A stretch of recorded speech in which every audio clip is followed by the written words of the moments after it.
Broadcasting and folks are starting to come on in. Welcome on in, everybody. Nice to see you all. Folks are starting to pour in. Hey, Brad. Hey, Jen. Hey, Dana. Hey, Donna. Brian Hardy's here. I was happy to see everyone. As folks start to come in, I'm really into the new tradition of how it's become a tradition, entering in the chat to all panelists and attendees. You have to hit all panelists and attendees who you are and where you're from. If you don't click that drop down to all panelists and attendees, I'll be the only one that can see it. So we want everybody to be able to see you. So thanks for getting to a good start with that, Jen. For the rest of us coming in, we're at about 20 people so far. We've got a couple more people that have responded to all panelists. You got to hit that all panelists and attendees. It's in the drop down. You got to hit all panelists and attendees, and that way everyone will see it. So folks are starting to come in. You've just got me today. Normally when I have guests, I tend to keep the full hour because I go through the questions that I have with them. When it's just my subject matter expert, I like to keep it real narrow. And so today we're going to have a 25 minute show, and I will answer your questions. If you drop them in the Q&A, please drop them in the Q&A. I'm not really checking the chat. If I think it's just people saying hello, drop it in the Q&A. And I did have a couple questions ahead of time. So if I remember, I will ask those, or I will answer those. Today, we're talking about the middle of the funnel. If you were on my last webinar, we were talking about the top of the funnel, which is awareness. Today, we're going to talk about the middle of the funnel. So I want to help you understand how you move patients from one phase of the acquisition funnel to the next.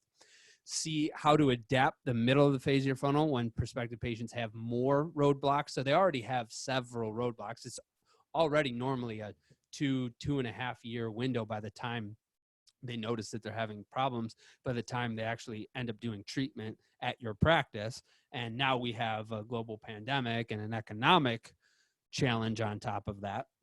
And I want to give you takeaway tactics that you can use for the middle of your funnel.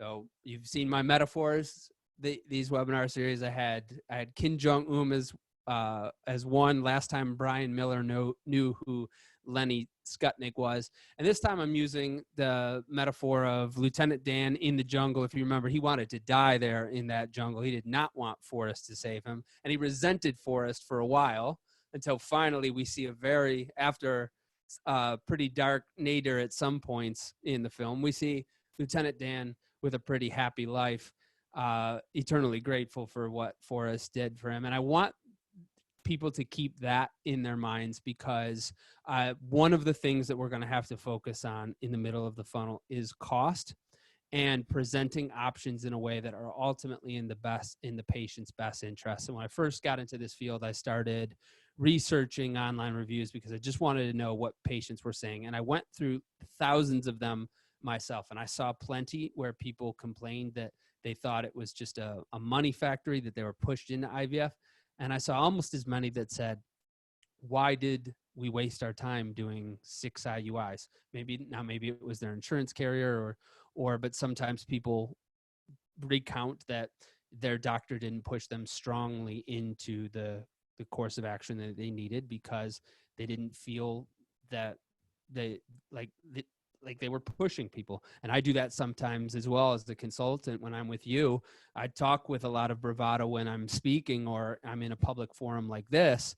But when I'm with someone one-on-one, it's hard for me sometimes to be as critical as I need to be. And I'm still getting better at that. And I think we're all still getting better at that. But this is going to be one of the things that is most influential in moving patients from awareness to consideration, but particularly out of consideration and into decision. And the way that we do that is just honestly and carefully. And we'll talk a little bit about that as we go. So we remember the funnel. We have awareness, consideration, decision. Awareness is when people are just realizing that they're starting to have trouble conceiving. They're realizing what might be the factors Then they're considering things like, well, should I just go to my OBGYN? Should I try this acupuncture thing? How much would it cost if I did go to a fertility clinic? Should I even go to a fertility clinic? Then once they've decided that they're going to go to a fertility clinic, that's the decision. So we're talking about consideration today. And this is the bottleneck where a lot of people get caught up, right? This usually tends to be the longest phase of the funnel because people realize that they have challenges, and then they dwell on what to do about it for a long time before they decide, okay, this is what we're going to do. And there's ways to move them through the funnel faster. And then you have that funnel again when they come into the office, because once they have their testing and they have their initial consult, they're basically back to awareness from the beginning, right? This is what the diagnosis is. Now we're talking about it with this specialist. They're basically back at consideration when they're talking about their financial options and the different options that they could choose. And then finally, deciding on what treatment. So what I want you to think of is, for each phase of this funnel, in your office where you have a new patient deciding how they're going to go to treatment, everything on the acquisition funnel is persuading them for how it maps it, how it's mirrored in this funnel, right? So if they're having challenges with cost in the consideration funnel once they're in your office, that's where we persuade them and educate them as much as possible in the acquisition funnel, so that this isn't as much of a roadblock when they actually come in to the office. Normally, in normal times, the middle of your funnel, what you want to focus on is a lot more about costs and financing for different options. That is, I tend to not to focus on success rates as much. It's pretty controversial, not just from the SART perspective, but just from my point of view. I just don't see it converting. The terms don't convert in Google AdWords. And when I was at ASRM in a talk about SART marketing guidelines, I was thinking, well, I don't ever have a problem running into this, because I almost never market based on success rates, virtually never. And I went into 5 of our clients' Google Analytics and looked at their top converting pages, and for none of them was success rates even in the top 20. It is something that patients really report very highly of how they choose. But when I look at the behavior, I just don't see it mapping up the same way. But that is where you would, this is the level of the funnel where you do talk about those things if you're going to do it. How you help people find insurance, and then you're educating them on different procedures of things they might need. So as we talk about some more of this content, the reason why we have to move people through faster is because there's just going to be a lot more people getting hung up. When I look at the economy for the next 6 to 24 months, I don't know, the stock market's still doing fairly well. So I'm not Warren Buffett. I don't pretend to say this is what will happen or this will not. I just always I'd rather be prepared. And what I see is a lot of people losing their jobs. So people trying to use their insurance coverage now, and then other people not being able to either afford treatment, or even if they can, just thinking, you know what, it would be better to wait. Is this really the right time to bring a child into the world? Is this really the right time for us to go see a specialist? Is it really the right time for us to take on this kind of investment? Now, you've seen this before. This is the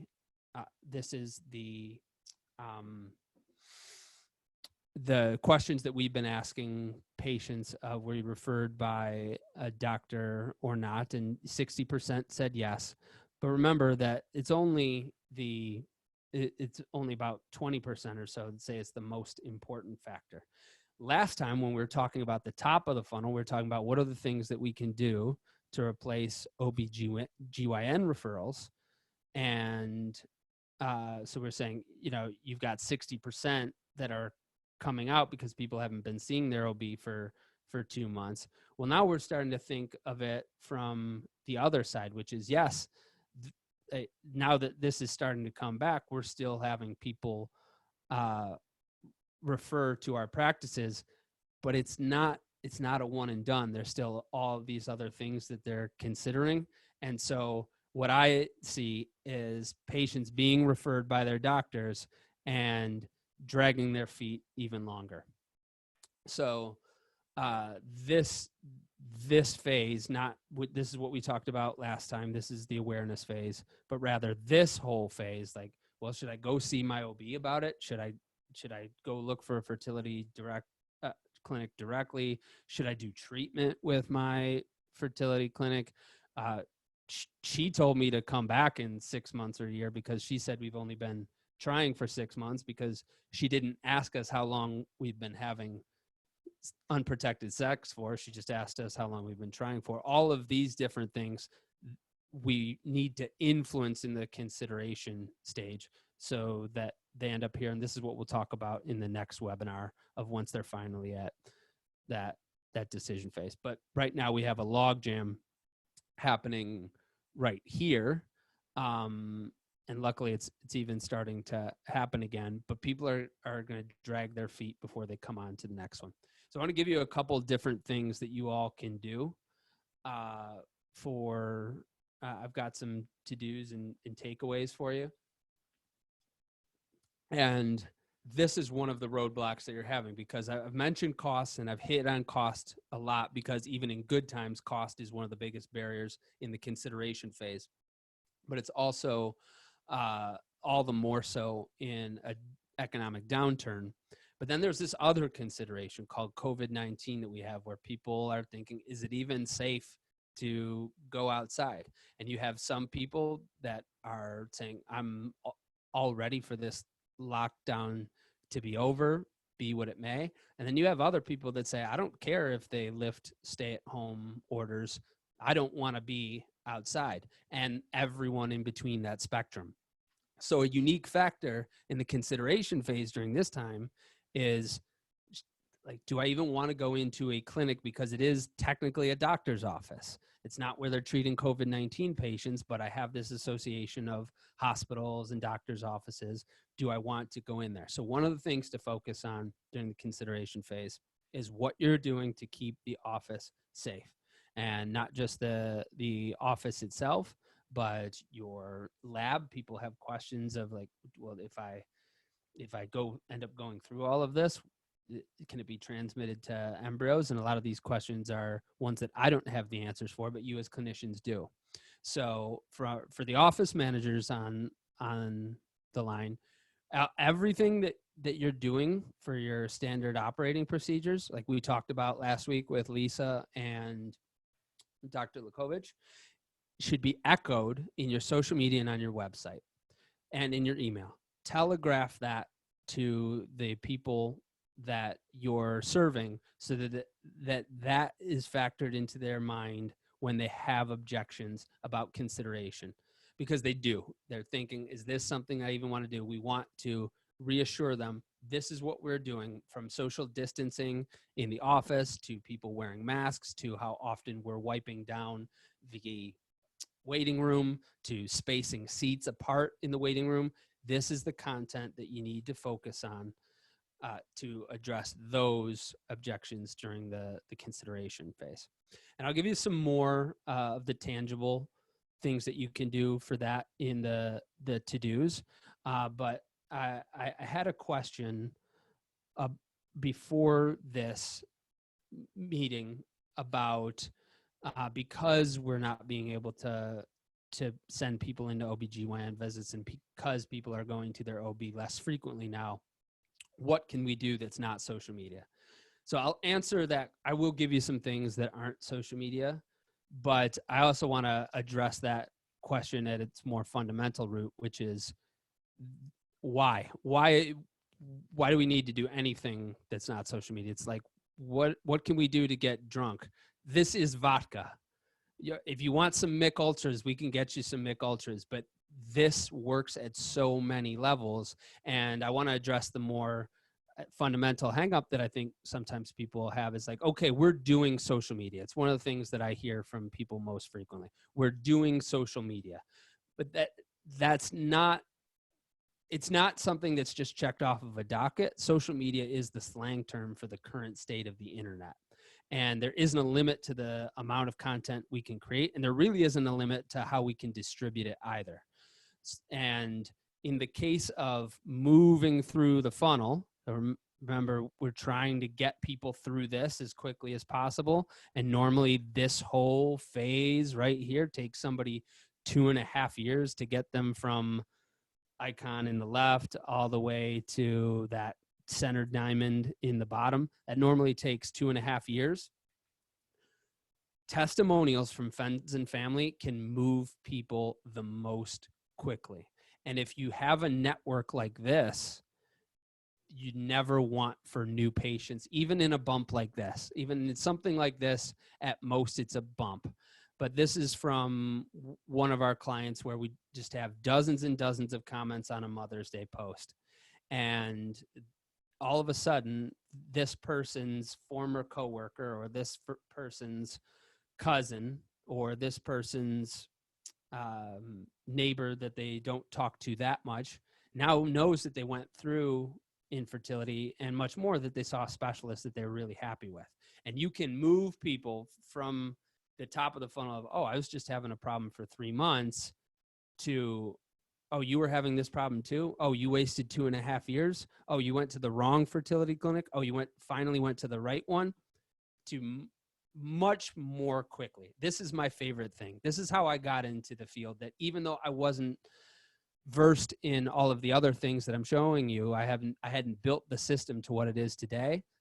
This very dynamic is the first thing that I figured out, and that's what brought me into the field. And it's something that's unique to fertility, because I just don't do the same when I buy a car, right? I might post a picture if I have a really good car, but when people are posting pictures of their children and the social media community of the practice is active, you can do it much more quickly. So there's specific content that we'll talk about, but I did want to address that if you invest in your social media now and you can fix this and get it to where it's at this level, you'll never want for new patients outside of a bump here and there. We had one of our other clients email us today that she was in between 2 cities, the patient was, and she was thinking of going where her sister went in city A, and decided to go to city B, to their clinic, because she saw her friend comment on a Mother's Day post. She called, made the appointment. And this happens all the time. But what's different is sometimes I can tell when we start with a new client, it's like, we'll get this right away. And other clients are the reason why we phase engagements now, because sometimes there are other things that have to be fixed first. And but this is the end result that you're driving towards. What you want to do is create as much content as possible for that consideration phase, but something like this hits on all 3. That's why it's so valuable. You can take somebody who doesn't know you from Adam, doesn't even know that they have a problem beyond the extent of they've been trying for a couple months, and get them into the office and bypass this entire 2.5 year circus sometimes, to do what's ultimately best for them. I want to hit another note on cost, because I could see some of you walking away from this and thinking, yeah, okay, that makes sense. Cost is part of the consideration phase. We need to go do something about it. We need to either create content for it or write something about it. You can do it wrong. And this is just an example of 2 different clients that we work with from their Google ads. And this is pretty common. Client B has a good conversion of IVF cost. IVF cost is one of the most commonly searched derivatives of IVF search terms. For most of you, it doesn't convert. For some people, it does. And the difference is how much content you have about it and what it's driving towards. So, for these folks, they're spending money on IVF costs on their search terms, but it's not really doing anything for them, right? It's their cost per lead is much more than it is for other search terms, and it's costing them money because people are searching for it, but they're not converting on it. If you want to convert people, the content needs to be pretty specific. And we don't have time to go through all of it in this webinar because we just have a few minutes left. But suffice it to think of it this way, that if you just give people the information, if you say, yeah, our IVF base price is $14,500. This is how much IUI costs. If you just give them that information, then they're going every other place and getting the pricing options there too. And they'll decide based on some other factor. Also, it isn't the true answer for them. So we're giving people a fake answer to just have them go elsewhere and continue their search. What we need to do is get them the right answer, and that involves having them come in. So instead of thinking, okay, I get it that IVF cost terms, whether it's through organic or paid search, are not converting because people are just shopping around. And in order to convert, I've got to have good content for them. That good content is not just giving them the answer, it's showing them, this is how we're going to find out for you. So we work on this with some of our clients who have this particular challenge. It's about showing the prospective patient, this is how they're going to find out the real answer and why I trust you to help me find out the real answer, as opposed to me just seeing $14,500 on a website. I do the same thing. People ask me all the time, how much does fertility marketing cost? And this, in the same way that you don't know if somebody's going to need a gestational carrier and donor egg or 3-cycle guarantee, or if they're just going to need to do timed intercourse, the delta between that is huge. I have no idea what marketing is going to cost someone before I sit down with them. What I do know is how much that initial consult is, and that's what I drive people towards. What I have to do is show them why that initial consult is valuable, whether they do everything else or not. And that's what we need to do with this content. So some of the to-dos, post about how the clinic is being clean, cool things that there's so much fun that you can have with that too. Boomerang, TikTok, all different filters. The cleaning stuff is boring when you're doing it, but this is actually a way to have a little fun with it that engages patients and makes them feel better about coming in. This is a good time to do Instagram stories live and Facebook live. Just walk through the office. This is what we're doing here. This is how we're keeping our waiting room further apart. This is how our A team is standing in the parking lot before B team comes in. Document all of this. You can post on this. This is more for your website when people have been asking, what can we do besides social media? Post these policies and procedures to your website. And then here's a couple more videos and post ideas for you. But another non-social media thing that you can be doing is email marketing right now. So you want to gather as many emails as you can with people checking in your website, because they might just want updates. Make sure that you're getting that contact info, and then you can remarket to them through email marketing. I think that I answered most of their questions. If there's a couple more in the Q&A, you can drop it in now. Otherwise, I'll take off. This is the way you get people to move out of consideration and into decision. If you want some help with this, our initial consult is $600. It's on our website. If you go to fertilitybridge.com, it's the first thing you'll see. We have 2 offers. One is typically better for larger practices, and the other one is typically better for smaller practices. For those folks that are on from the business side, I will try to do a webinar on the different ways that you can replace your in-person sales efforts, sales and marketing efforts, with digital ones. But next week, we are talking about IVF cost full on, because I've got 3 folks that have done the affordable IVF model in different parts of the country. Paul Magarelli, Mark Amels, Rob Kiltz, all 3 REIs in different parts of the country that have implemented the affordable model successfully, and have also learned some lessons the hard way.